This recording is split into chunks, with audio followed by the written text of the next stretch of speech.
Greg Kay, Commissioner of the Commonwealth Coast Conference. I'd like to welcome you to the fifth program in our CCC Student Athlete Development Series. Tonight, we'll be meeting and learning from three outstanding CCC alums who have made their respective marks in the world of electronic media. If our first four programs, and what I remember about each of our panelists tonight as competitors, offer any indication of what you can expect, I am confident that tonight's panel will be nothing short of excellent. I am also excited to introduce and welcome Matt Noonan, who will be moderating tonight's CCC Alumni in Media panel. Matt is the editor and founder of NoontimeSports.com, a sports media blog that has covered an array of topics over the past 12 years, from small college athletics, including our CCC schools, to high schools and amateur sports. He is the host and producer of Noontime Sports, the podcast, and oversees the site's social channels and content calendar. Matt is a Wheaton College alum, has held various roles in amateur, college, and high school athletics, been a part of two startups, and has been a correspondent for the Boston Globe, ESPN Boston, Patch, and Inside Lacrosse. Friends, let's hand things off to our moderator for this evening's program, Matt Noonan. Greg, Doug, thanks for the opportunity. Good to be with you, everyone. I'm super excited. I know there's a lot of excitement that was drummed up on social media. So for everyone that's joining us tonight, thank you for joining us. We've got a lot to get to. We're going to talk about the whole process, getting into media, talking about the love for it, our college experience. We're going to talk about internships, networking, brand marketing, and then also where the field is headed. Already got some great questions, but just want to let everyone know there is the chat box for everyone that's familiar here with Zoom. So feel free to make sure to just kind of type in any questions. I already got a few that came in, and so we'll definitely work those in. But at the end of the day, we're going to have a lot of fun. We got 90 minutes, so let's get after it. And we're going to get after it by introducing our panel here tonight. We've got Curry College's own. We've got Anna Bottary from class of 2013. We've got Amanda Keane, who's class of 2015 from Roger Williams. And we got Jaren Yang, who is one of the more recent graduates here from Gordon College, a Fighting Scot, a member of the basketball team, but he'll tell you that in a second. Jaren, Amanda, Anna, great to have you with us. Here's how we're going to start this off here. I'm going to go with Amanda first because she's to my left. Amanda, I want you to tell me, obviously, what sport you played, obviously a major, and then I want your favorite class. And while you do that, I'm going to do thinking about my favorite class at Wheaton. So go ahead, Amanda. You're up first. Okay, hello everyone. My name is Amanda Keane, as Matt said, and I was a journalism and political science double major at Roger Williams University, and I was a member of the women's basketball team who went to the NCAA in 2014. So definitely had a great career, and I graduated in 2015. Oh, and my favorite class. Oh gosh, I'm the first one. I'm forgetting things. Oh, that's hard. But I think my biggest takeaway was probably broadcast news, because that's what I do now. This is my home set, working from home in a pandemic. So perfect. And you know what? My apologies, Amanda. I'm going to ask you, could you just tell me your current role right now? And then Jaren and Anna, they'll do theirs as well. So my apologies about that. Oh, sure. No problem. Currently, I am a sports anchor and reporter at Fox Carolina in Greenville, South Carolina. I focus on Clemson football as well as South Carolina football, basketball, pretty much all the sports from those two schools, but I get to travel with the Tigers often and got to go to the national championship last year, which is pretty cool. And I actually just started doing some color commentary for ESPN Plus for some of the women's basketball in the area. Awesome. Anna, you're up next. We're going to let Jaren think about his favorite class. Jaren, I'm thinking about mine too. I still got a few minutes here. Anna, if you don't mind, again, introducing yourself, tell us where you're at right now. Sports you played and your favorite class. Okay, I had the luxury of having a pen, so I wrote down some of these questions so that I can remember what you had me ask. And I also apologize. I have a dog and she's barking at me, so I'm sorry if she interrupts at all. So I'm Anna Bottary. I am currently a morning and afternoon anchor at Spectrum News 1 in Worcester. I am a Curry College alum. I graduated in 2013. I played lacrosse for 4 years at Curry, and I played basketball for 2 years. And my favorite class was TV broadcasting. All right, very good. All right, Jaren, you've had some time, so let's hear it. That's a lot of pressure, but no. My name is Jaren Yang. Obviously, I went to Gordon College, played basketball for 4 years there. I'm originally from San Francisco, so it was kind of far from Gordon College. But I double majored in business administration and recreation, sport, and wellness. And I'm an associate producer now at ESPN. Been there for 2.5 years. Graduated in 2018, so been there right after college. And my favorite class at Gordon, it's probably like sports psychology. It was just so interesting to learn about like the mindset of like athletes, and not even just athletes, just like coaches and everything, the philosophies of coaches and whatnot. And that really just stuck with me forever. So yeah. Awesome. I guess, again, I'm a Wheaton alum, so I'm the quote unquote CCC, freshman here tonight. I was going to say, from my perspective, took some good history classes. I actually took a class for one day at Wheaton, but decided to change it for a classics class. Not sure why. It was going to analyze, third grade books that we read, Charlotte's Web and all that. And I'm not sure why I dropped out of that, but that's for another night. So let's get right into it. Thanks again for introducing yourself, telling us where you guys are at. Let's scale back here. Let's go back to the beginning. Jaren, you're up first here. I want to ask you your perspective. What interested you in getting into media? Was there a specific, opportunity or thing that you saw growing up? Was there a station? Did you read a newspaper? Again, we got a lot of experience from myself being a class of 2010, you at 2018. So tell me from your perspective, what was that first itch? Honestly, my love for ESPN started when I was a kid. I think all of us, maybe like growing up loving sports, watch SportsCenter.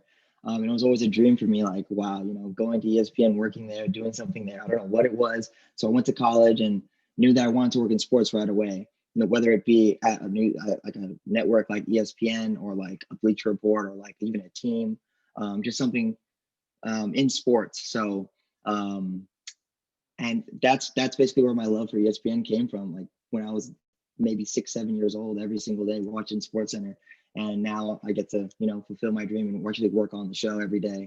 But yeah, that's where it started for sure.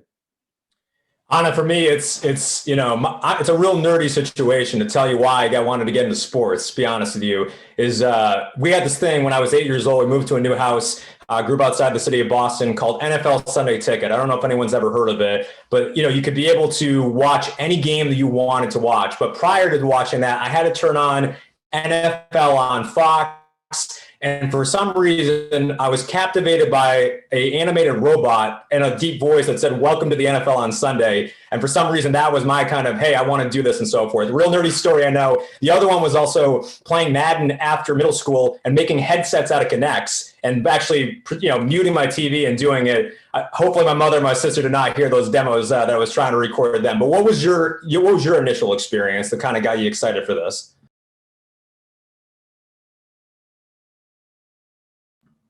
Anna, sorry, go ahead. Sorry about that. I thought you were still having the other conversation. So what kind of got me into news? It's kind of a different story. I wasn't really sure what I wanted to do when I got to college, which I know is kind of different from a lot of the broadcast stories I've heard, people saying, I grew up wanting to do this my whole life. I wasn't really sure, but I was super into sports my whole life. Like I played lacrosse, soccer, and basketball in high school. I knew that I wanted to play sports in college. So my mom actually worked at Curry. That's how I kind of found out about the school. And then when I went for the accepted students day, I met Coach Caitlin Roberts, who was the head women's lacrosse coach. And she was amazing and totally like drew me in, told me about the team, introduced me to the girls. And I absolutely loved it. So that's how I ended up at Curry. And also I was able to play basketball there too. So I could play two sports, which I was really excited about. And then once I was at Curry, I did an intro to broadcasting class. And, Curry has a full studio and you were able to kind of get into those broadcasting classes as a freshman, which is kind of unheard of at, some of the bigger schools and things like that. So I loved it from day one. And, I was able to get on the anchor desk and kind of, get my feet wet on day one. So that's what really drew me to it. All right, Amanda. So you go to Roger Williams and obviously, hey, you get an opportunity to get the jump start and so forth. But when you got to Roger Williams, did you know you wanted to, obviously, be an anchor, doing the stuff you're doing right now? Or did you think, hey, politics, maybe I'll be a movie critic, perhaps? What, when you arrived on campus, was this, hey, this is what I'm doing? The only reason I have a political science degree is because you can't major in sports at Roger Williams. So I got a political science degree because it's pretty much like sports, just on a different kind of a stage. But I knew I wanted to be in TV from a I wanted to be a host. There was a show called Trading Spaces when I was really little. My mom was into it on TLC. And the woman who was the host, Paige, I thought she had the coolest job in the world. I'm like, that's it. I want to be on TV. And then it just kind of went from there. I mean, my dad was a DJ and he's a high school basketball coach. So I think you know that, Matt. But so he's always in sports, and I came up in sports, played every sport, and just decided around middle school that I wanted to work for ESPN one day. So Jaren's living my dream right now. I'll get there though. We'll be coworkers one day. I was going to say, Jaren, do you want to respond to that? I mean, is there anything that you can tell Amanda right now about the worldwide leader? Yeah, no, I would be happy to have you. I'm telling you. It'd be Okay, great to have you on board. I'll call you. Okay, good. Well, Amanda, to be fair though, you are doing stuff for ESPN Plus, so that does count and so forth. Yes. One of the things that I think is so essential for the college experience that all four of us can understand about looking back. Me being a little more the old man of the group, having a virtual commencement last year for Wheaton, which seemed a little interesting from my perspective, but fun. You get the opportunity to build your clips, to build your experience and so forth. And, Amanda, I'm going to start with you. I mean, clearly, obviously, you had the goal, you had it in mind. This is what you're going to do and so forth. Can you tell me about some of the things that you were involved with on campus? And one of the things that I think is so fascinating, and you can definitely work this in, we'll get Anna and Jaren to talk about it. All three of you were student athletes. So you not are only, you got to study for your classes, you got projects, you got internships, but then you also have, game, practices, you're lifting weights, you're getting training help and so forth. So you have a lot on your plate, but you were able to find time. Talk about it, Amanda. Yeah, I wish I still had some of that time. I don't know. I played basketball and also had 2 jobs and an internship. And one of those jobs was being the on-air talent for the Rhode Island Lottery. Now, it was extra credit for one of my broadcasting classes to go try out for that. And no one had ever gotten it before. I got it, and they paid me to do the lottery numbers on air every night. Now, that seems like an insane beginning to your television career, but they paid me and I got to be on live TV for 2 full years, which helped my resume big time. But my internship was with WPRI in Providence, and I got to cover the Patriots. So I was on the sideline at Gillette, and I was like, all right, I'm in. I want to do this. That's awesome. I was going to say, Anna, did you ever, spout out lottery numbers? I was going to say the Powerball drawings tonight, right? If I have that correct? Yeah, I think so. It's a huge prize too. No, I didn't do that, but I did, like Amanda, I had a job, all 4 years through college. I used to babysit, and I actually coached, well, I didn't coach, but I was an intramurals ref. So me and my friends would, we'd have practice, and then right after practice, I'd go and I'd ref a basketball game or ref flag football. And most of the times I was on some of the teams. So I'd be like, all right, you step in, I'll get into the game. So it was really fun. And I also had an internship every semester in college, including my summers. So I actually ended up being intern of the year my senior year. So yeah, it's definitely doable. It's just all kind of about time management. Don't let anybody tell you that you don't have time to do something, or, you're going to lose out on this if you do this, because honestly, if you learn time management, it is going to help you for the rest of your life. Today, it helps me every single day. I was going to say the time management, that's definitely key. And I appreciate being able to share that, because that's something that I think we'll probably hit home more on in future answers too. Jaren, I know you're a hoops man, but I got to ask you, did you play flag football, Gordon, or did Gordon, or another intramural sport by chance? Yeah, I played flag football, played basketball during the off season. I actually ref too. Anna actually reminded me, I used to ref too. But yeah, I did that. I did reffing. I did babysitting as well locally in the Gordon area. But other than that, I worked with a startup company called Athletica.com for about 1.5 years. It was totally startup from the beginning. It was this basically this online platform where you can ask professional athletes questions. So like the most famous person we probably had was like Karan Butler or Jamal Crawford, where people would just come on and ask like, it was during like the Kaepernick era too. So people would get on the website and ask like Karan Butler what he thought about Colin Kaepernick kneeling, and it was super relevant at the time. So I was like a growth and marketing manager, intern and then manager, about a year in. And then other than that, I wrote for the newspaper and also was a video intern for the radio show that we had. So just trying to keep busy, especially during my last 2 years. I was really trying to grind it out. Actually, right before my senior year, I went to Hong Kong and had an internship there. Not sports related, not media related. It was totally on the business side for HSBC, this bank in Hong Kong. Actually, it was a great experience. But yeah, just trying to keep busy, and time management was huge. I can't even stress that enough. I really hit the nail with that one. I just thinking back, I was always super busy, especially with basketball and weightlifting, like what you were saying, and just trying to keep busy, trying to put as much relevant experience on your resume. And it could definitely be stressful, but it's super worth it once you hit that end goal, or the goal that you're going for right after college. Dare I ask, did you have time for the academic side? I hung in there. The only reason I ask, man, is because, hey, like, you're doing a startup, you got poops, you got intramurals, you got all this stuff. So I just was curious, something myself, I just want to make sure you got some sleep in, got some good nutrition, and also got, we're able to study as well. Definitely. No, good. Well, you talk, Jaren, obviously I appreciate bringing up the startup and, getting that experience. Amanda, Anna, I can tell you myself too, internships were really a key for me. I was fortunate enough, we had a thing called the Filene Center at Wheaton, which is basically, the equivalent of any type of internship career center that you have on a school. And I was fortunate enough to be able to do a summer with the craft sports group, which was a great experience. So Amanda, I did beat you to Gillette by a few years, just an FYI, for those keeping track at home. I did obviously also was a production assistant for WEI under Entercom.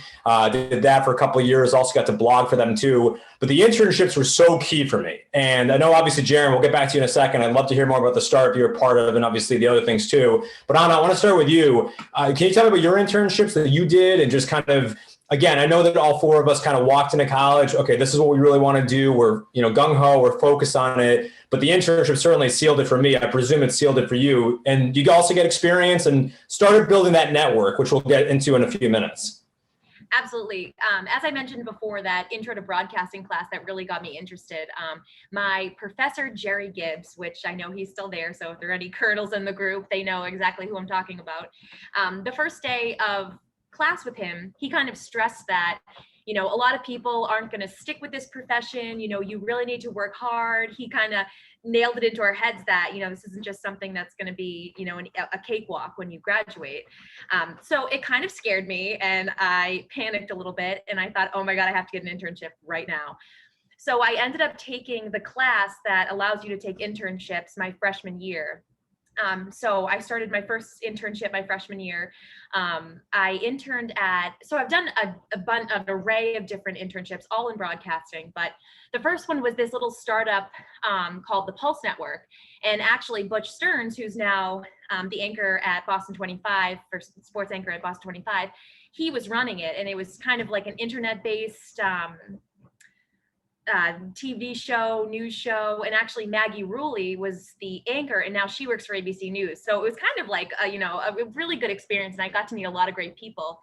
And from there, I interned with NBC Boston Sports. Comcast Sports, it was at the time, everything changes names. So I got to do like a Celtics internship. I got to actually go on the court. I got to hold Tommy Heinsohn's Coke, rest in peace. So it was a really cool experience. I got to meet so many different people.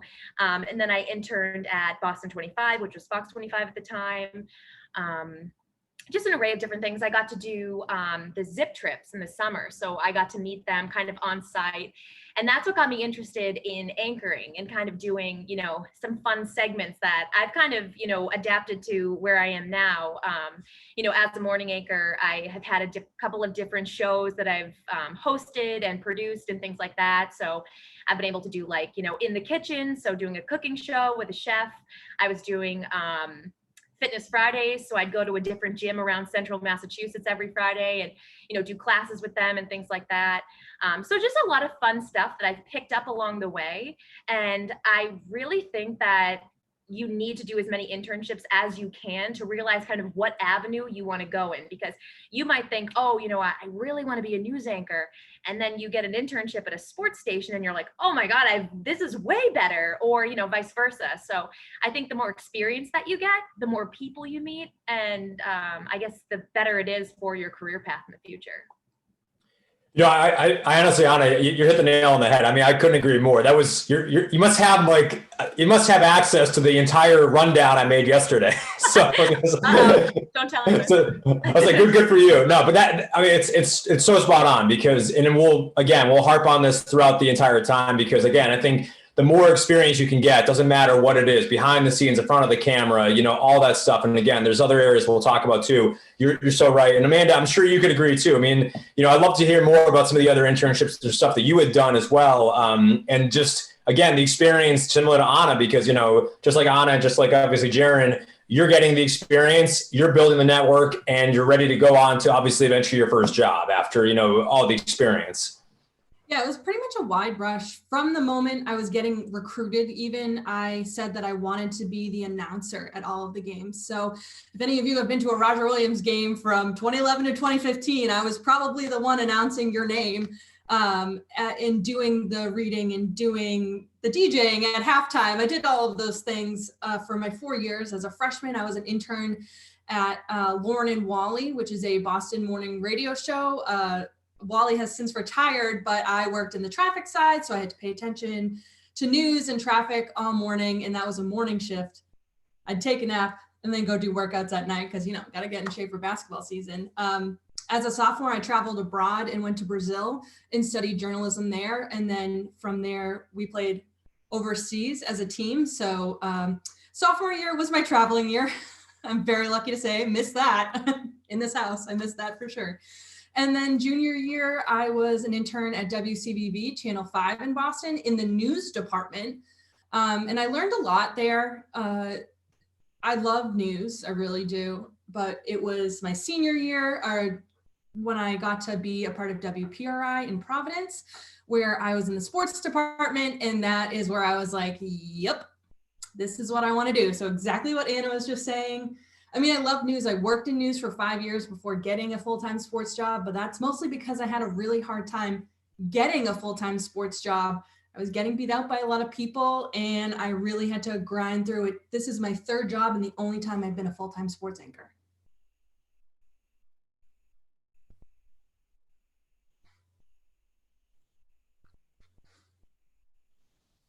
You're muted. I don't know why I pretended that I wasn't muted. This is not the first time I've used Zoom, and I feel like I'm a rookie. I told you, I'm the CCC rookie over here. My apologies. Yeah, thank you. No, I appreciate it. I can even get the notification that pops up too. I want to get into that in a second, but just again, I want a friendly reminder to everyone that's listening. Again, we got a couple of questions that came in beforehand. We will get to those questions. Thank you for sending those in. If you do hear anything that pops up as we're having this conversation going, I do want to, get into, just feel free to obviously put it in the, chat, and we'll get into it as soon as we can. Amanda, you bring up a really valid point, which is, and obviously I'm interested to hear, Anna, your thoughts about this, and Jaren too. Sports, Anna and you have obviously a little bit more when it comes to from the news perspective. So I want to hear from that. But I can tell you from sports, I think, Jaren, I'm sure you could agree too, is that, when I was coming out, there was an ample amount of opportunities because, you had ESPN Boston at the time and launched. ESPN at the time, Jaren, you might know this, so I apologize for giving you a history lesson here. They had 5 cities, and there was, I think, a potential plans for more. And so it was great for me to be able to be in the right place at the right time to glom onto them. They had Patch, they had, the Globe was hiring, there was, news, stations, and so much.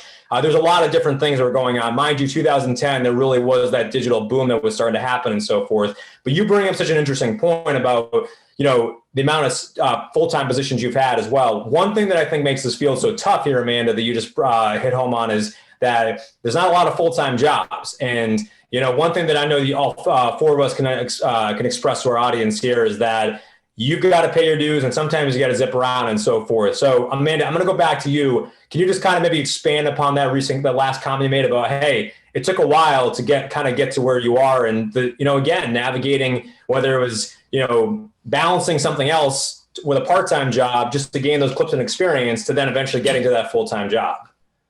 So I've always wanted to be on camera, and in my experience from my mentors, you can go from in front of the camera to behind the camera fairly easily, but going from behind to in front is very difficult. So I knew when I wanted to start out that I had to start on camera so that I could continue on that trajectory.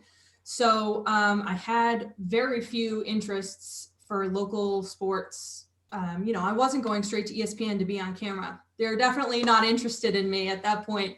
And I got a news job. Actually, Anna and I started at the same teeny tiny little station in northern Maine that has potatoes, no restaurants, and only one Walmart. I'm not even kidding. You didn't even know Maine went up that far. If anyone from UNE is here, it's 5 hours north of UNE. So if I have it right, from doing my homework here, Presque Isle, Maine, right, is where you guys were at? Presque Isle, Maine. Okay.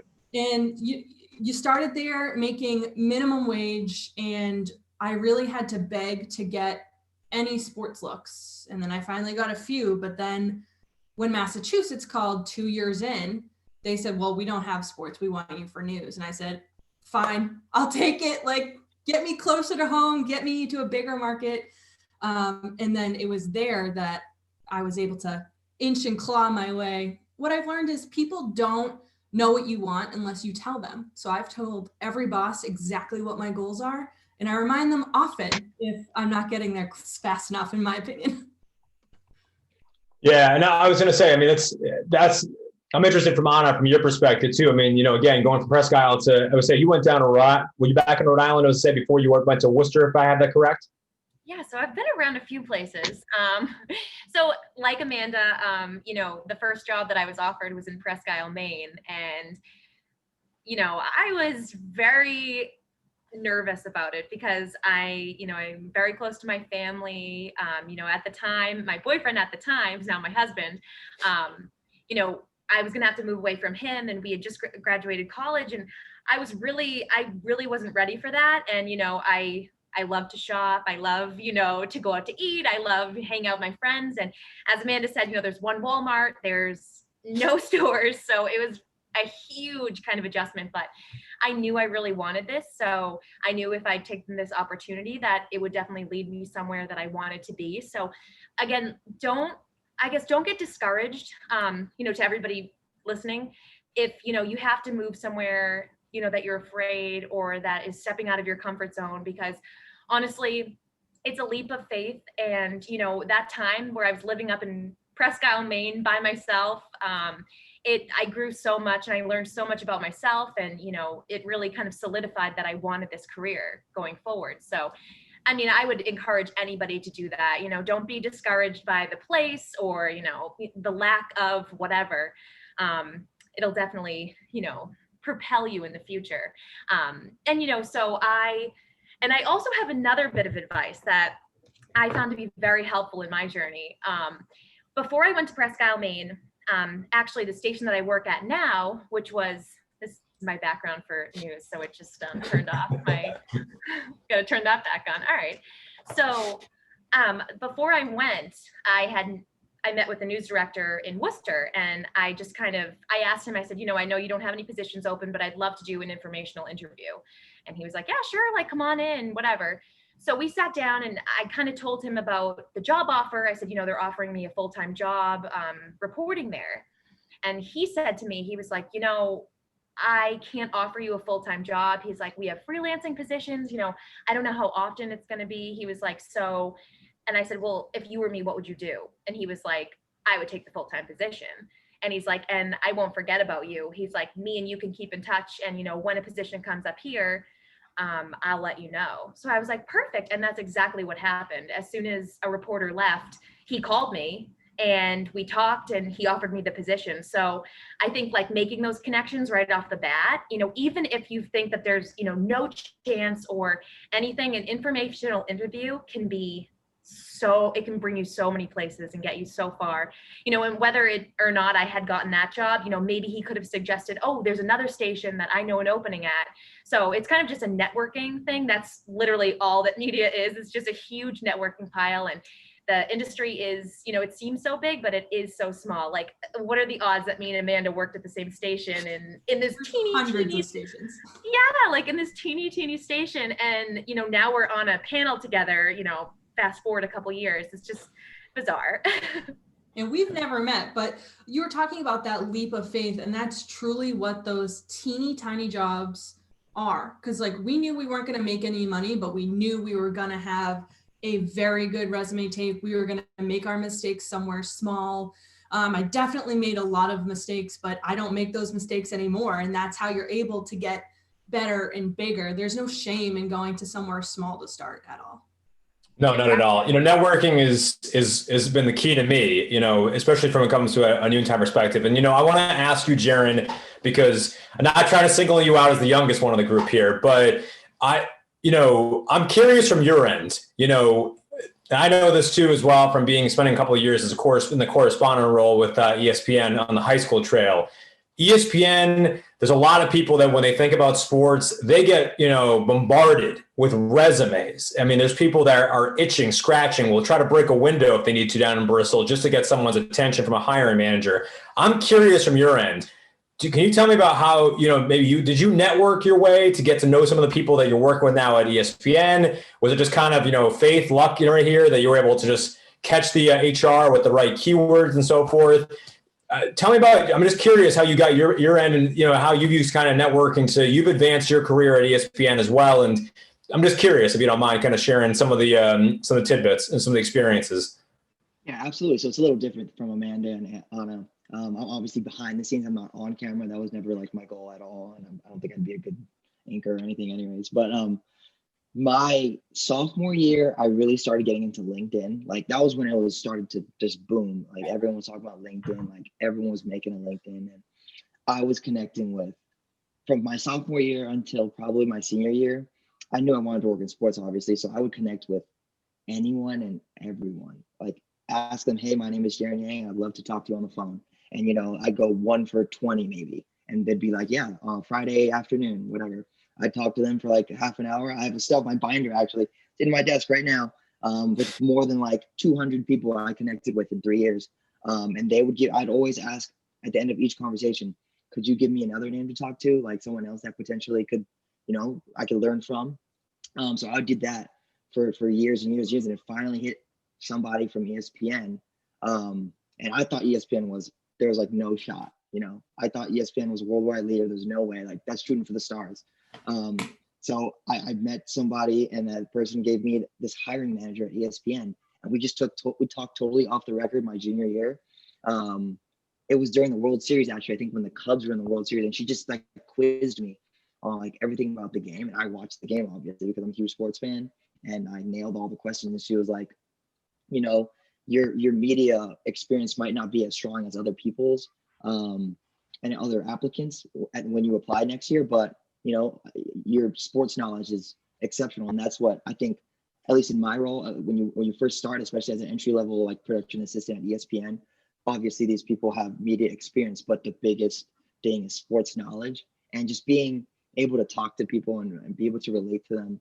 Just being good people in general. Like you don't want to, like everyone at ESPN is very relatable, great people just to work with. I think that's one of the biggest requirements. And you learn on the fly. Like obviously, I think Amanda and Anna were saying they made mistakes at the local smaller stations and whatnot. Mistakes are made all the time at ESPN, and I was so intimidated when I first got there. I was like, "There's no way I'm going to do well here." But just with anything, it's hard work, and you learn on the fly. And that's how I did it. Just the networking and constant networking, and I couldn't tell you how many people who rejected me on LinkedIn just no response. Which is totally fine. I never took it personal. I mean, obviously, I get these messages nowadays, and I try to respond to everyone that I can. But it's you could get busy and whatnot, and just always if you don't go for it yourself, no one's just gonna give it to you. That's kind of how I got here. That's how I like to think, at least.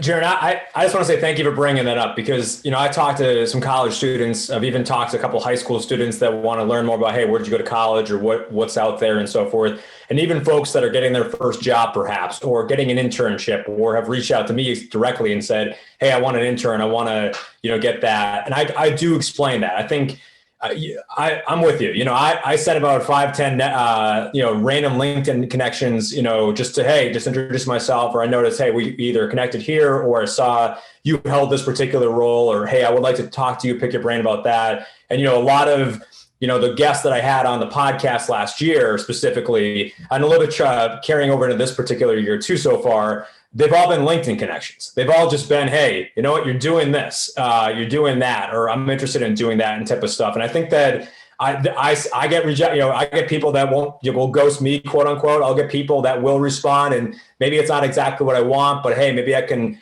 at least, coach them up a little bit, give them some advice. And that actually kind of leads me to a good question I want to ask you. And then we'll go back around the horn here with Anna and Amanda. Hiring managers in various companies, big, small, medium startups, they're all looking for different type of skill sets. And I think, this is probably, in my opinion, we can get into also kind of how COVID's impacted this too, because I know we've got a question from the audience that talks about, which I do want to get to. That's a great question, but this is a really good one too, about hiring managers, in the companies looking for certain skill sets. We all, four of us know media is evolved and changed. Again, call me the dinosaur of the bunch, graduated in 2010. The Boston Globe was a lot thicker then than it is now. Boston Herald was a lot cheaper then than it is now too. But I'm curious from your perspective, Jaren, you need to have social media skills. You need to know how to do video editing. You need to know how to do writing. You need to know how to do graphic design.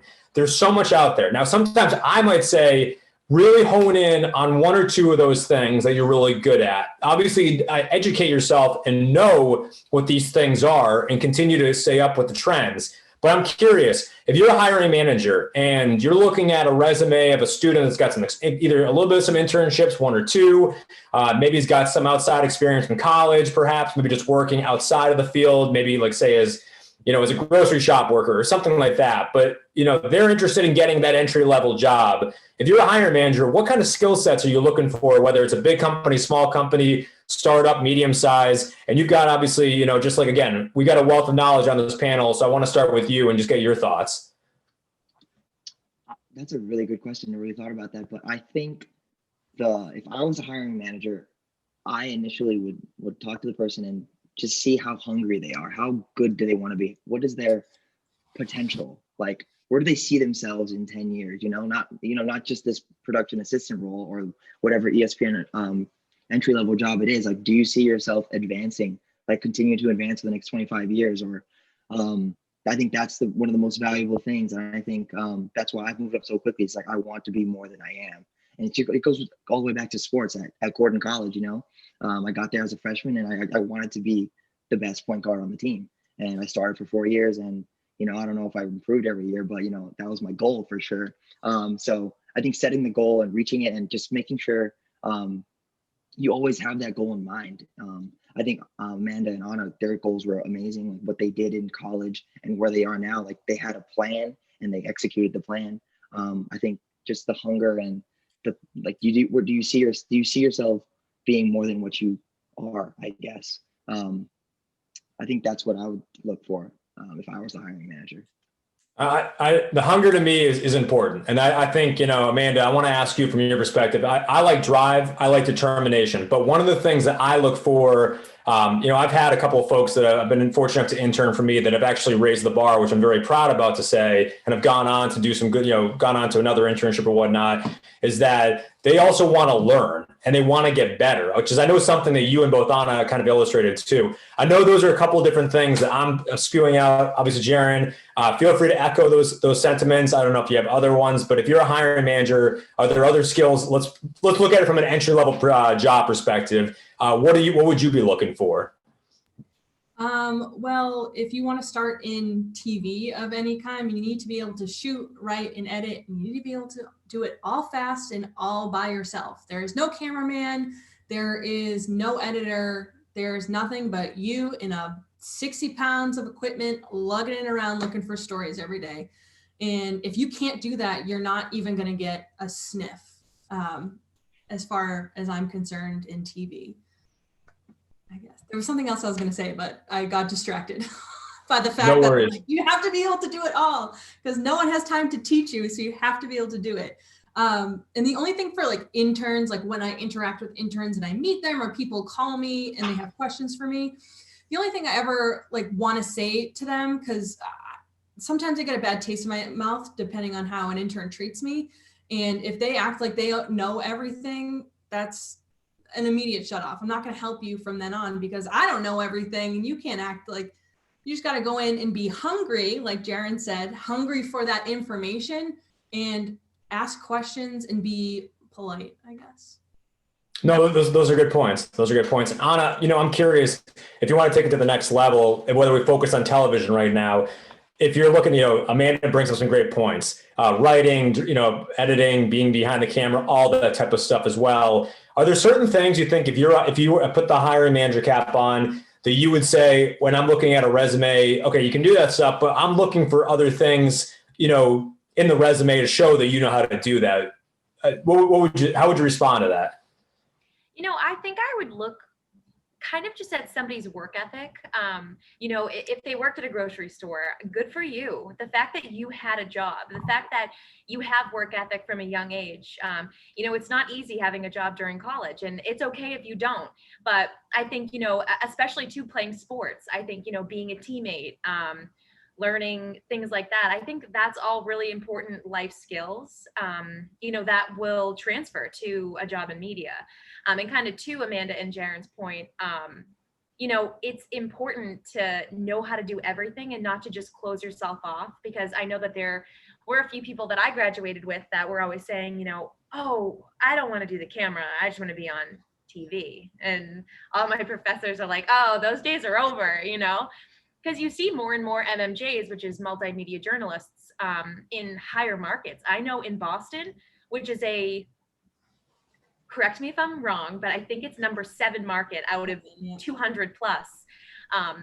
They're hiring MMJs now at some of those stations, who are shooting, editing, writing, cutting, on camera, that kind of stuff. So I think that all of these skills, just don't kind of cubbyhole yourself into one area. And as Jaren was saying, he knew he wanted to do sports, but he took an internship in, the business side of things. So again, I think it's important to kind of get that well-rounded balance, just to make sure that you have all these different angles. So, going forward, you never know, one day he might own a TV station because he has that business experience. He knows, the insides and outs, and that could be huge going forward. The possibilities are endless. Well, that's a fantastic segue into where we are now, because let's unpack what I mean now. Pandemic, COVID-19. We all know, unfortunately, especially sports news. I think media in some ways. You could see it in some other. There's a lot of other fields too. There's a lot of people impacted by this, and there's people that right now are probably looking at watching the news perhaps and saying, when can I get back to doing my journalism job that I lost, or I don't know where I'm going to go find that job again, or what do I do right now to up my skill sets? Do I go back to a general assembly, or go to HubSpot and try to get some certifications to do digital marketing perhaps? Do I, completely just, say, what, this was a great ride. It's time to move on. But COVID obviously has impacted a lot of this field. So I'm curious, from all three of you. I've got my thoughts, but I'll save them for I'll save them for after we go around. Anna, I want to start with you. The good, the bad of COVID. I mean, the one thing that I think that's come out of this is it really has forced every single field to really rethink kind of their business model, their structure. How do we work? How do we kind of get from point A to point B? My wife works in finance, so that's a bad example to go jump into. They're going to kind of stay the course. Us in media, us in athletics, us in content creation, marketers, we've got to evolve. So what are some things that you think that this particular period has allowed, the creative minds or the media to really start honing in on and saying, well, maybe this was 2 years down the road, but now we've got to start doing this now? Yeah, so I guess first of all, I want to welcome you all to my home studio because this is where I anchor the news from every morning. I'm literally sitting in my living room. This is the background that I use. I have lights, I have a camera, a teleprompter in front of me. I can show you, it's a little messy on my screen, but maybe I can turn this and show you guys. Hold on. So this, as you can see, so there's the lights, there's my teleprompter, there's the camera. So it's definitely been very different. Something that I never thought was possible is working from home in media. You know, I would always see my friends and I'm like, oh, I'm jealous. You guys get to work from home. You know, it's snowing. I'd be, you know, driving into work, slipping and sliding on the roads. But then when the pandemic hit, they came over to my apartment and they put all of the equipment in my living room, which made things a little tight. Not everyone's happy about it, but it's okay. I am, because I've learned so many different things. Another thing, a skill that I also have learned is actually shooting video. So my station was getting kind of creative and they said, you know, we're going to do this thing. It's called Rosenblum training. And it's this whole concept of shooting video on the new iPhones. So we all got brand new iPhones. They gave us all tripods and they said, you know, we want you to shoot your packages on an iPhone, which was really weird at first. We're all like, that's not going to look good. Like, you know, everybody had their doubts.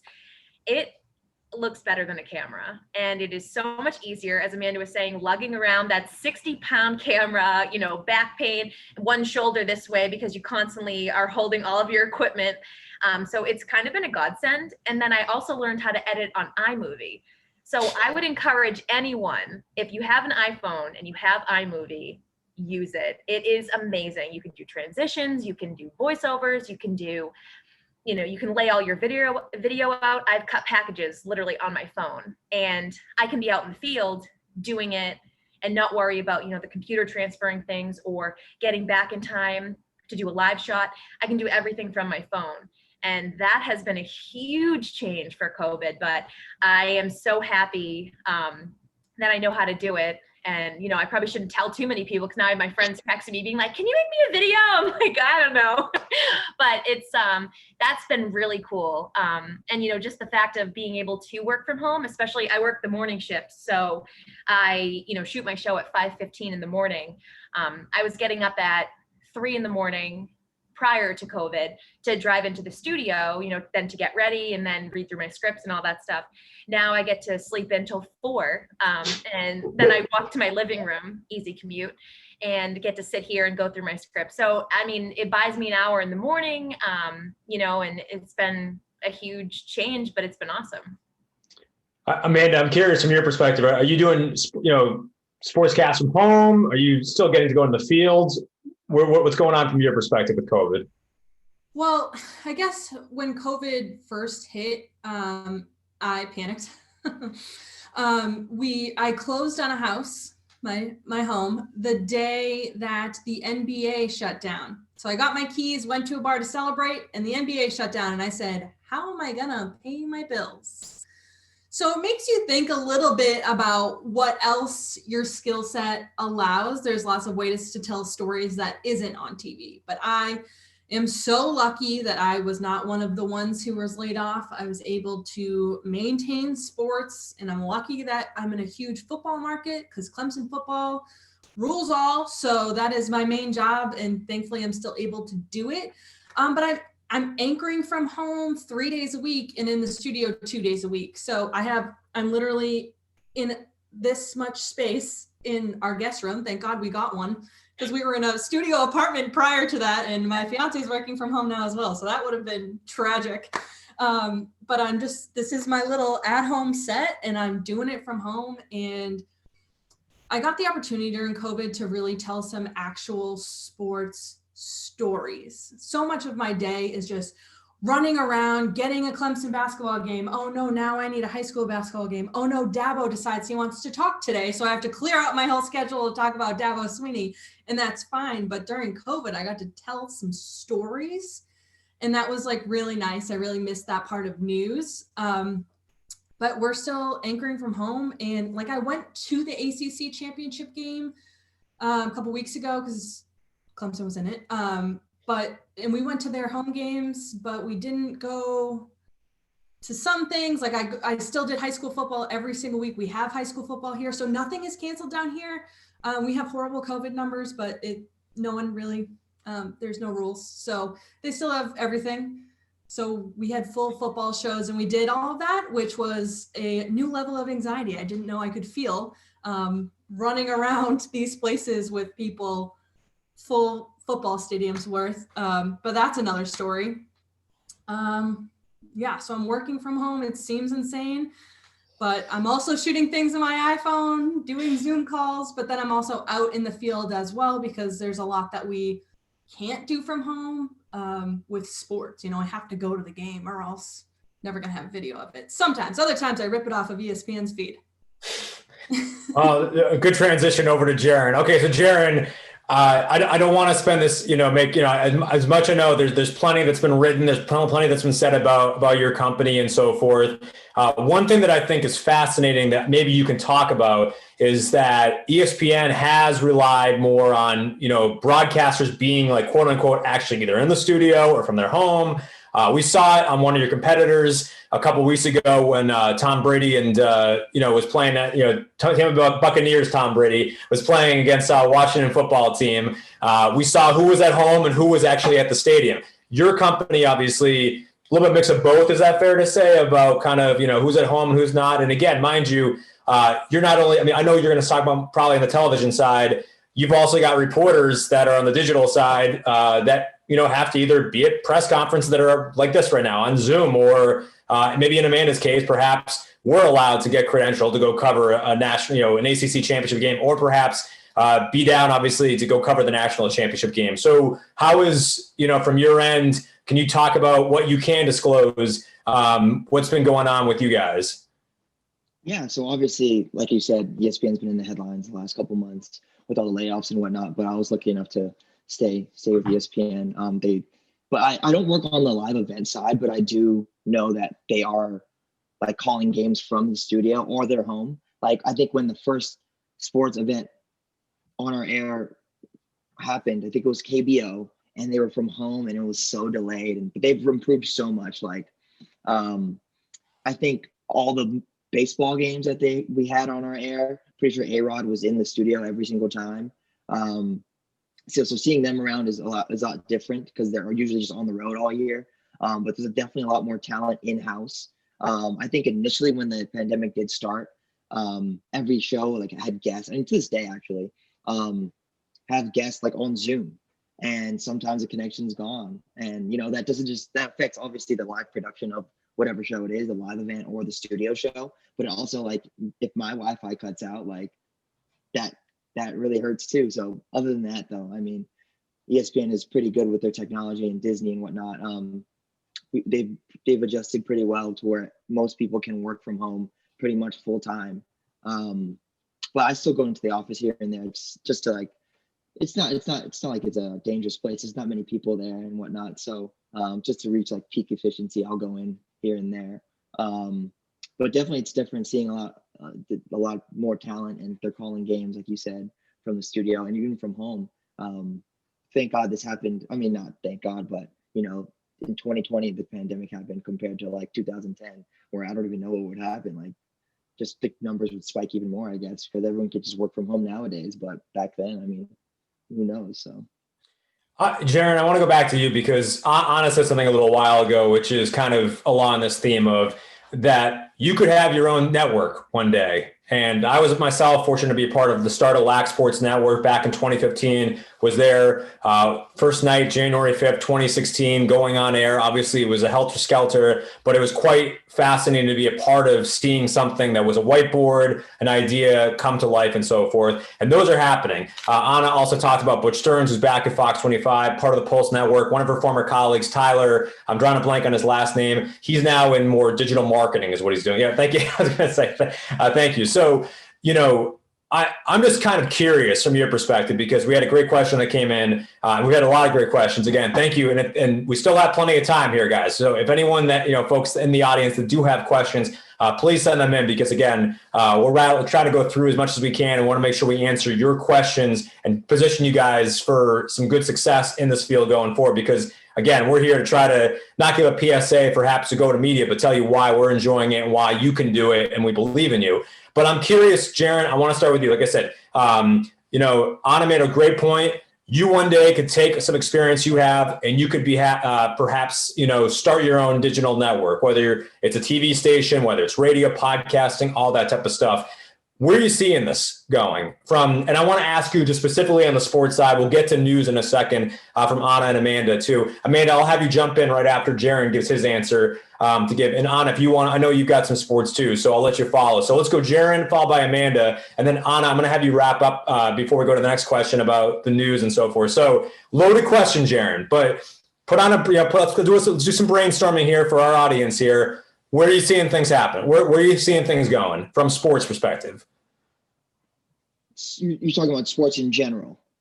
Sports media in general. Sorry. Sports media. Okay, I was about to say. Okay, yeah. No, sports media is, ESPN Plus, like Amanda was saying, she's doing some ESPN Plus work. ESPN Plus streaming in general is where it's at. The cable cutting really hurts all of us that work in just cable in general.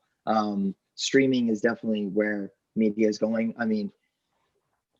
When we were growing up, all of us, SportsCenter was essential. We cared about the highlights. Nowadays, you just go on Instagram or Twitter, and it's just easily accessible and free. You don't have to pay for watching the 2-minute highlight on SportsCenter that night, the 10-minute highlights on YouTube. So everything is going to social networks and whatnot, and streaming. That's where media is going right now, and ESPN is definitely slowly adjusting to the times. We still have our flagship programs for sure, but I think in the next 5-10 years, we can see a total shift and everything's on ESPN Plus, or everything is that ESPN Plus subscription. It's not even a cable package of ESPN anymore. It could be like that. I'm not saying it will, but maybe in like 10 years. I think as long as live events are happening though, and ESPN has live events, I think we'll be okay. But just the studio shows and whatnot, it's kind of tough to see it lasting the next 15-20 years with the streaming just being so accessible. Everyone has a smart TV nowadays, a smartphone. Anyone could just watch anything from anywhere. So they don't necessarily need to pay for cable anymore. So I think that's where sports media in general is going. So just having, I think we started off this entire talk with having social media skills, like know exactly what TikTok is. You don't have to be on TikTok. Know this. That's what's trending nowadays. Everyone's using TikTok, Twitter, and Instagram, and just making sure you're up to date with everything, because that's going to be more valuable than ever, I think. And Jaren, before I go on to Amanda, great article from Sportico about a week or two ago talking about the megacast that ESPN Plus did, and obviously talking about the evolution of the NFL Live, which again NFL, which is again a staple of the network. I'm just curious from your perspective. Again, with pushing a lot, not just ESPN. There's Peacock, there's other outlets that are pushing behind all the paywall and so forth. You mentioned it, and I'm just curious, what the kind of, if you can give us peel back the curtain a little bit from that megacast, specifically on the ESPN Plus side, the paid subscription, and kind of, what the responses were, because from the article in Sportico, it sounded like this was going to be something you really wanted to watch because they were intertwining things that you wouldn't normally see on linear television. Yeah, I think it's something they're going outside the box with their broadcast. I think one of the best things that I saw in the last couple of weeks was that Nickelodeon game that NFL had. That was just outside the box. It was totally, I think it was brilliant. I think the megacast, what you were talking about, is just catering to different type of audiences. And I think that's what, if ESPN has the capability, or any company has the capability to do that, I say, why not? You can stream on ESPN Plus now. I don't think it costs to add another stream on there. So sure. I think it was extremely smart. And I've heard great things from it too. It's not like they're relying on those numbers to make money, but just getting those numbers up in general, and just growing it slowly is just going to help the streaming platform of ESPN Plus, I think. Amanda, and this is a great segue for you and also for Anna about this. That might be more the national perspective, thinking about ESPNs, the NBCs of the world, the ABCs, but both you and Anna are part of hyper local, regional networks. So where you got, again, or more the, actually like the city or again, Worcester, South Carolina, and so forth. What do you think is some things that we're going to see differently, again, from a local broadcast? Because, all four of us, or say at least the three of us know from being from Massachusetts, is that, you've got the CBSs, the local ABC affiliates, the local NBC affiliates, and so forth. But they're not, you don't have to wait for the 6 o'clock news anymore. You can get it at 1:30, 1:45, through your phone and so forth. And I'm just curious, after hearing what we heard about kind of from the national perspective, what you're seeing changes and some things that we should be looking out for that maybe someone in the audience has said, hey, maybe I want to be that local sports anchor. And these are the things that I could pick up on that Amanda's going to tell me along with Anna in a few seconds afterward. Well, I'll tell you, with News 24/7, it's very hard to have boundaries in your life because you're always working, because there's always stuff that you need to be able to send out. But what I'm seeing in local, especially our particular parent company is super into Facebook. So everything I do, I then have to be prepared to have a Facebook headline for it. And then I need to have maybe a separate video that goes in the web story so that people go to the website, because that's where we're making money. We're not making as much money in commercials now that the political season is over, although Georgia being in a runoff was very helpful for us financially. Thank goodness for that, but not great for everyone who had to watch all those commercials. And then even on our Twitter and our Facebook, things are sponsored, and that's the way you kind of have to go.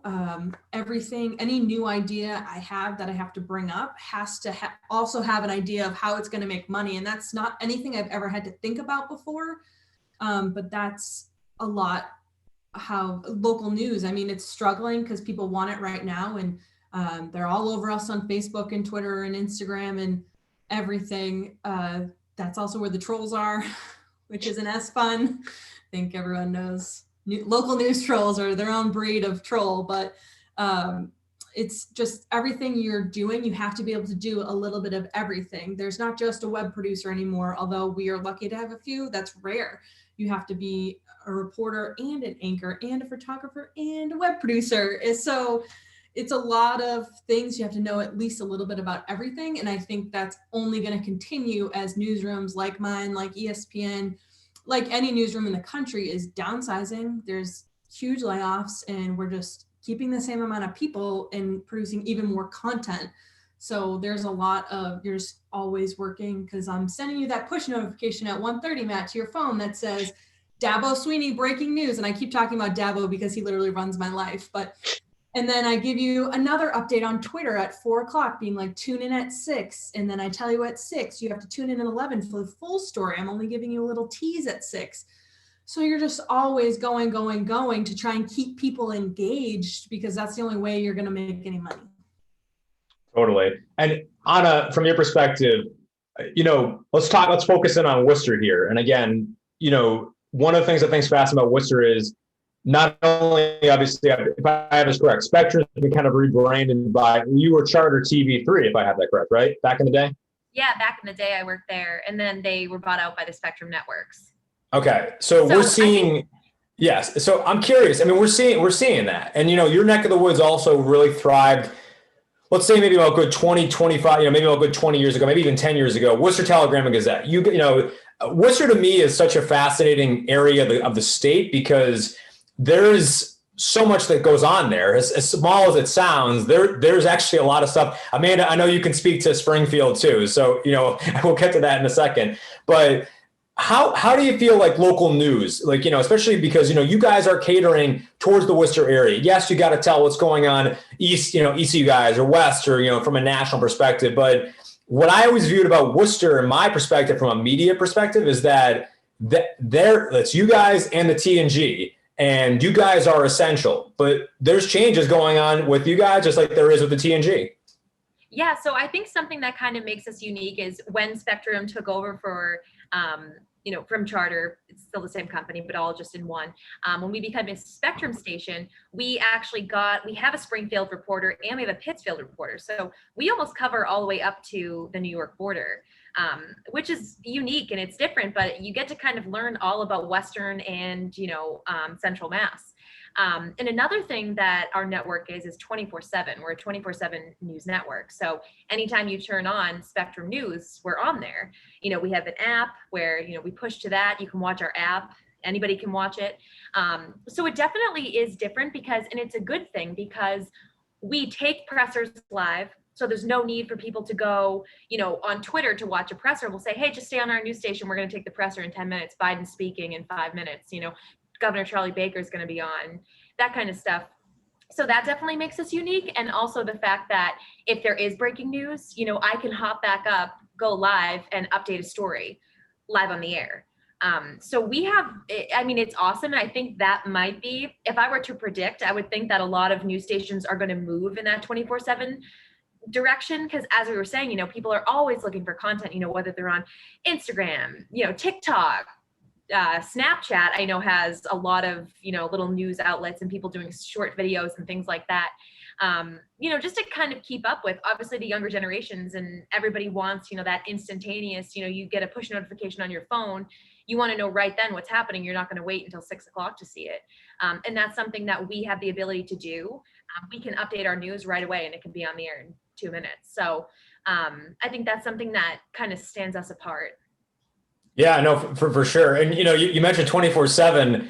But here's the dilemma. And all four of us know this. If you're downsizing a station, downsizing an outlet, downsizing a network, you're asking for more hands on deck to do 24/7. That's a startup mentality, if I have this correct. So can you just talk about, how do you combat that? 24/7, you got all these social outlets, people are all on them and so forth. How do you, from your perspective, how are you managing, how are your colleagues managing if you have maybe hypothetically, and I'm not just looking, just a general place in general, not saying Spectrum or ESPN or Noontime, for example, but how do you do it 24/7?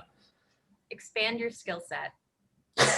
You got to know how to write. You got to know how to edit. You got to know how to shoot. You got to know how to fix your equipment. You got to know how to produce. You got to know how to do everything. And kind of that brings me back to what I had said before about, not just kind of cubbyholing yourself into one job, but also learning everything there is to know, because Amanda, I'm sure you have dealt with this. You're out in the field, you have your live backpack, you're about to go live, you're by yourself doing a live shot, and the backpack doesn't turn on. And you have a producer calling you saying, are you going to be up for this live shot? What's going on? We need you up in 5 minutes. And, you're like, but in those moments are the moments that, you call IT and they walk you through it. And then the next time when you're out in the field, your backpack doesn't turn on, to either, connect to a hotspot, how to, turn it on by attaching it to the car battery. You learn all of these very unique skills, but honestly, it helps you to do everything, and it makes it so much easier if you know how to do more than one job. Amanda, do you want to just share any tidbits on that? Yeah, I'm to the point where reporters don't call engineering, they call me. Because I'm gonna fix it. I love to call myself like the MacGyver, like I can fix anything enough to make it on air. Whether or not it's gonna be good for your next hit, I don't know, but I can get you on air. So it's like high pressure in sports. We all played. I'm sure we all had down to the minute things. All those things you learn in sports, keeping your calm, knowing exactly how much time is on the clock, how many fouls you have. All that matters when it comes down to you're on air in 30 seconds. Do you know what's going on in that fire behind you?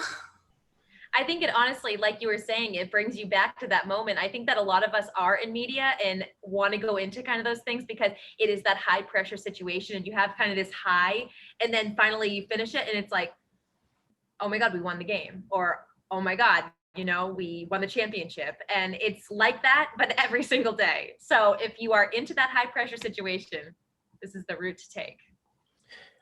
All right, so let's again, we just wanted to say again, thank you everyone. We've got about 20 minutes left. We're going to try to get as much questions in. Again, thank you for everyone that's contributing to a lot of questions.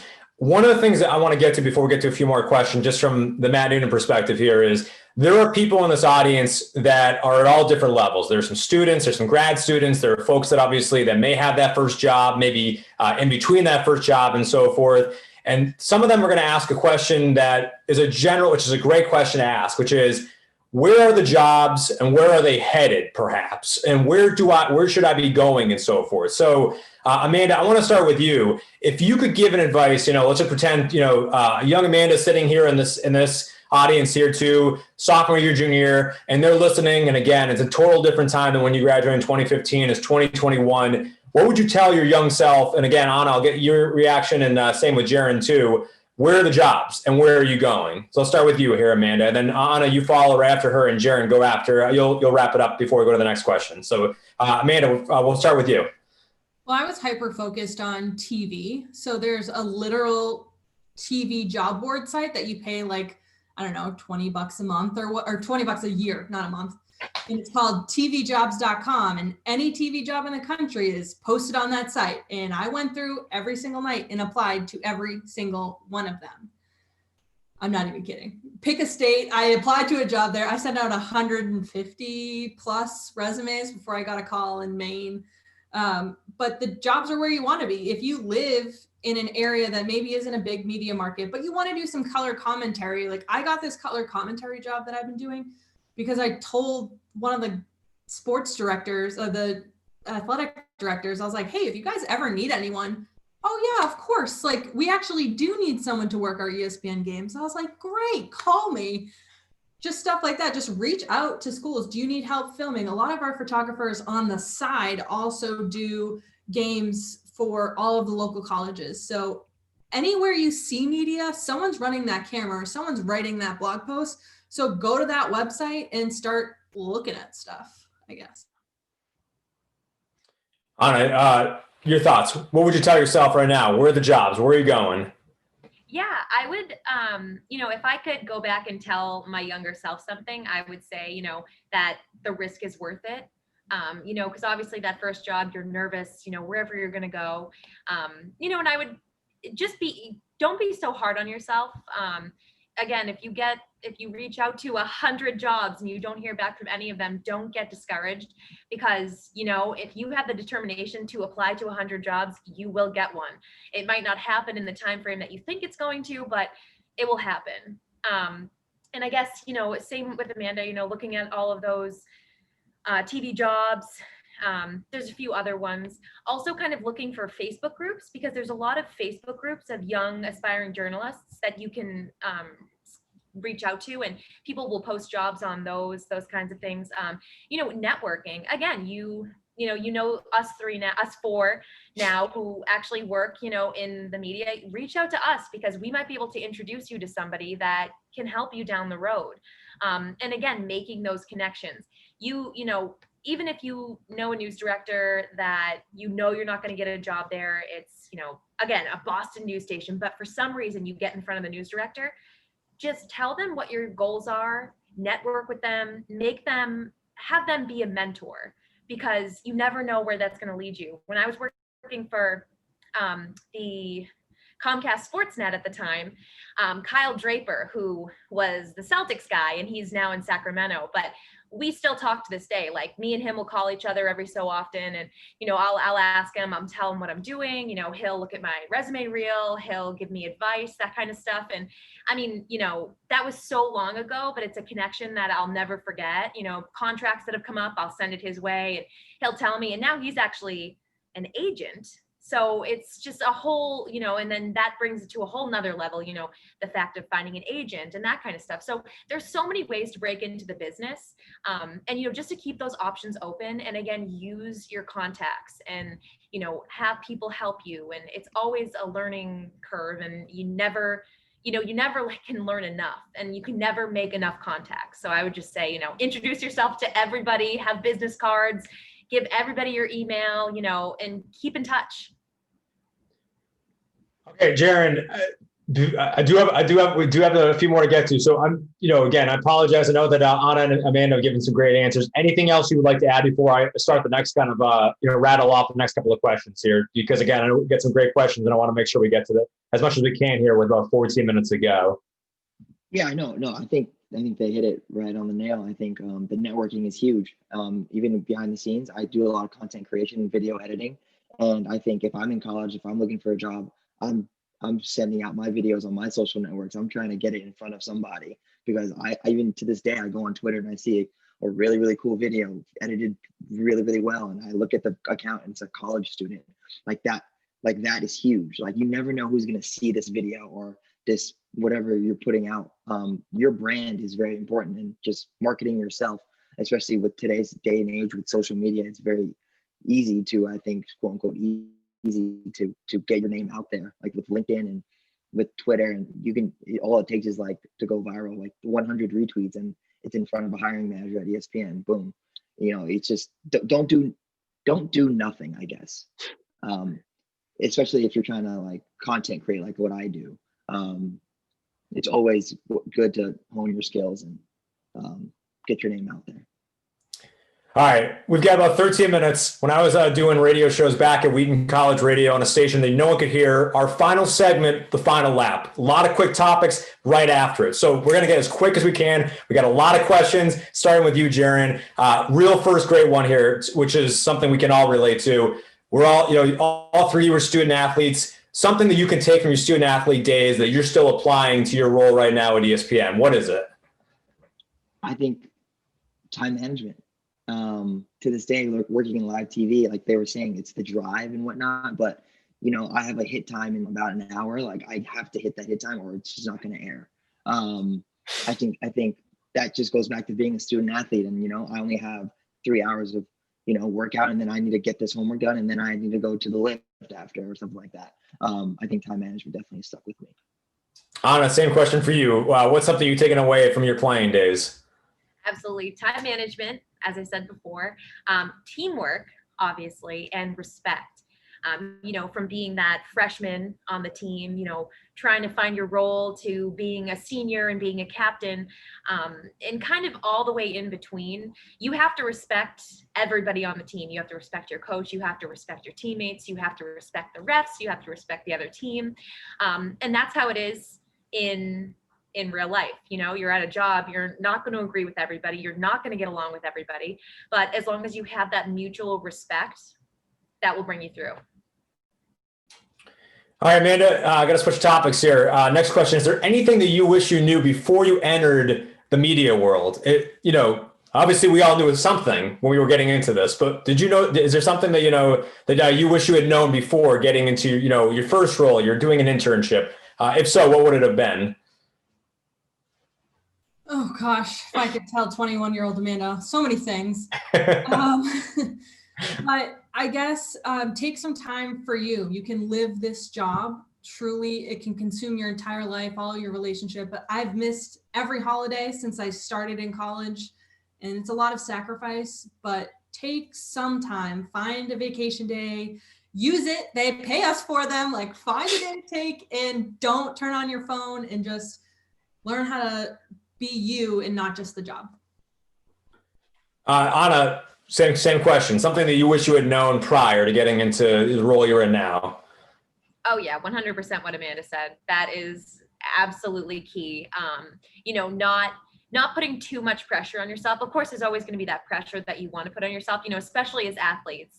We want to be the best. We want to be the best team. We want to beat everybody. But when it comes to a newsroom, it's like a team. You have to rely on others, find some people that you can lean on, that you can ask. And, because the more you talk to people, the more you feel, I'm not alone in this. This person might be feeling this way. This person might be feeling this way.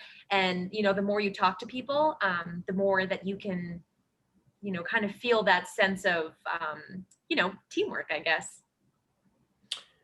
I was going to say for you, Jaren, I feel like I'm asking you a lot of futuristic questions and so forth. But, maybe either past or something that surprised you most about being in this field. I think we all four of us can definitely have some real interesting nuggets to share about that. But what's something that surprised you most, either currently or something that's going to surprise you during this particular time?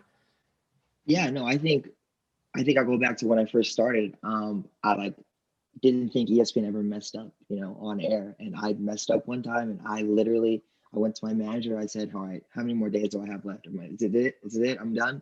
And he was like, it happens. So it's just, mistakes happen, but it's about learning from your mistakes. Just like anything, just you go back to sports, a turnover here and there. Like, are you going to make the same turnover again, or are you going to correct it? So it's just when I first got to ESPN, thinking like this is the worldwide leader, they literally don't mess up. I messed up once, and I was like, wow, I can't believe I'm still alive. Life goes on, kind of thing. Like, you're going to learn and develop your skills. You'll only be better the next day. So that's what I'm saying. No, very true. This might be a little more, again, we're gonna go down the line. I'm gonna start with Amanda here. One of the things that we've talked about a lot tonight here on this panel is we've talked a lot about different things, networking, internships, getting that first opportunity, all those different things, moving from here to there, 24/7 news cycles and so forth, which probably will continue it sounds like from what we're talking about here on the panel. But one of the most important things, and I don't know if maybe it's because of a pandemic that this came to the head, is taking good care of yourself, both mentally and physically. And in such a demanding field where it can be very competitive, I think all four of us would say to anyone out there that it's okay to take a day just to rest, just to do nothing, play a video game, read a book, do something fun, just get away from it all. And I certainly would attest to that. Amanda, can you just talk about from your perspective, and then we'll go go down the line. How do you kind of take care of, make sure that you keep yourself kind of, mentally fresh, physically fresh, all that type of stuff. So that way that when it is time when the camera's on, the lights are coming on, you're ready to go.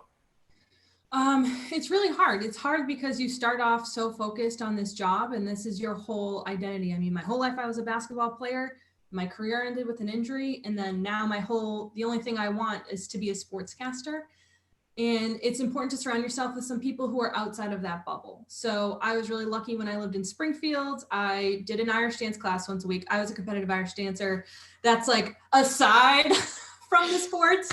But like I did that one thing with people who didn't work with me once a week. Now, granted, we're in a pandemic and I moved to South Carolina and I literally don't know anyone here, but I have my fiance and I'm very lucky to have him with me. And we are sure to like watch a UMass basketball game. Do we know anyone on the UMass team? No, but we're gonna do something that only we do and watch something from home and just kind of, not talk about my job or his job for just a few minutes.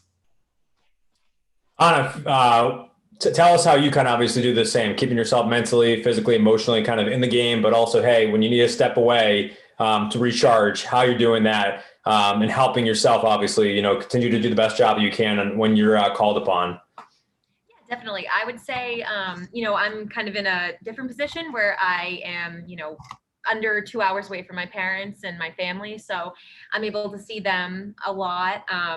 During the pandemic, working from home, I don't see my coworkers, that kind of stuff. But I did, as I mentioned earlier, I got a dog and that's been amazing. We'll go outside and she's the sweetest thing ever. So that's been kind of a godsend. But other than that, I mean, again, kind of to what Jaren said, not to take yourself too seriously. Everyone makes mistakes. I mean, I've made mistakes that I still cringe when I think about them on air. And everybody, I think, has those moments at some point. But you have to just get over it. And that's why there's funny blooper reels on YouTube, and everybody from the top all the way down to the bottom, everybody, messes up sometimes and doesn't know the right thing to say. But I think that, kind of having a life outside of news, again, going for walks, exercising, going for runs, finding something fun to do, like taking an Irish step dancing class. It really just brings you outside of, you don't feel like you're just all consuming news all the time. It's that other aspect that is so important. Jaren, can you, again, similar question. How are you kind of keeping yourself, in a good mental state, good physically, mentally during this time, but also maybe prior to COVID as well? Yeah, definitely. I think the hardest part initially when I started working at ESPN was burnout. I feel burned out because I feel like I go to work and then go home and then I watch the game. And then I'm just literally sports 24/7. And it's like, it was consuming me so much more than it ever had. Because we were here in college, you say you want to work in sports, but when you really work in sports and then you go home and the game's on, the finals are on, the NBA finals are on, the World Series on, you're going to watch the game, or like a big fight's on. So like that was really tough for me. So nowadays, like today, I haven't turned the TV on one time. just for work. But like, I'm not going to watch any live events because, you know, it's not a huge event. Like I'll live not watching like the Orlando Magic versus like the Cavs tonight. So just like they're saying, taking a step away and just doing other things like exercising and whatnot, read a book here and there, just getting away from it, because burnout is super real. And I think also what Amanda was saying, taking time off, you know, it's okay to like, once you're off at 5 o'clock to really be off at 5 o'clock. At least that's what I've been trying to do more often. When I first started, definitely I was accessible at all times, but now it's like, it's 7 o'clock, I'm probably not going to answer you right now. So just taking a step away and just, you know, making sure you're consistently looking out for your well-being, because it'll catch up to you for sure. I'm going to echo that because, you know, I think there's a lot of folks that feel, Jaren, that they have to be on because, you know, their cell phone's out or maybe their laptop's still open. But as a proud parent of a 10-month-old puppy from Alabama, I'm going to bed around 9, sometimes 8:30. I struggled to get to stay up the other night to watch the NFC Divisional South game. My wife and I needed like an entire day actually to get caught up on our energy and so forth. So I totally agree with that. This has been a great panel. Because we wrap it up here, I'm going to start off with you, Jaren. Talk about where they can find you. You know, I presume obviously LinkedIn, you know, as I say, other social media outlets, they can follow you, and how they can try to maybe perhaps at least start the conversation of staying connected. Because one of the things that I hope that we can continue after this conversation that we've all had here tonight is that folks in the audience, please reach out to myself, reach out to Amanda, reach out to Anna, Jaren. But we're going to go down the horn here, down the line here. Jaren, where can they find you? Yeah, definitely LinkedIn. LinkedIn, I'm there. I think I already have during this meeting. My watch has been vibrating a little bit. I have like 3 connections.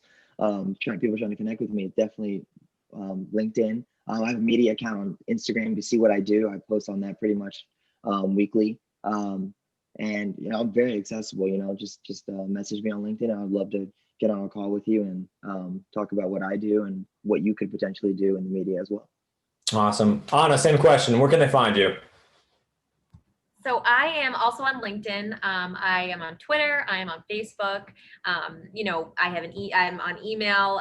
Really, any way that you want to connect with me, just reach out. I'll send you around my cell. You know, you can call, and it doesn't necessarily even need to be about news or anything. Even if you're just feeling burnt out or you need somebody to talk to about sports, about classes, about anything like that, like I'm always around. I'm here, you know, to lend a helping hand, and I've been there, so I totally get it, and you know, always here to help.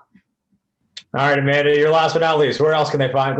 LinkedIn, of course. Calling Anna. I'm just gonna be calling Anna, talk about my stress. Girl, call me anytime. I love it. I'm planning a wedding in a pandemic. I am stressed. Oh, call me. I've already planned a wedding, so I got you. I am Amanda Keane TV on all forms of social media, Twitter, Facebook, Instagram, and AmandaKeaneTV.com. And there's also a contact me page on that as well. And you can see my work if you care. Similar to the panel, I'm on LinkedIn. You can find me on Facebook. You can find me on Twitter. We are at Noontime Sports, noontimesports.com. Email is there along with our general email. Do encourage anyone that might not be familiar with Noontime to definitely reach out. Have questions, follow-ups, please let us know. Greg, Doug, I wish we could go another 90 minutes, but my clock says 8 o'clock, and I got to be respectful to our audience as well as both of you too. Thank you so much for this opportunity. But more importantly, Jaren, Anna, I would say Amanda, thank you so much for all 3 of you. You guys all provided some great insight. I really learned. I learned a lot tonight. I hope everyone else in the audience did too. Thank you for making this an opportunity to join us. I'm going to hand it back to Greg, but thank you for everyone that joined us tonight. Greg, back to you. Matt, Jaren, Amanda, Anna, I cannot thank you enough for your great insights. You've shared such great advice and perspective for everyone in the audience and those who will be enjoying the program at a later date. Whether folks are looking at a career in media or some other profession, the things that we've learned tonight about networking, versatility, teamwork, work ethic, the need for an escape, that's all great advice that can apply to career or job opportunity. Again, thanks to everyone in the audience for joining us. We hope to see you down the road for the upcoming editions of our CCC Student Athlete Development Series. Thanks again to everybody on the panel. Have a great night, everyone, and stay safe.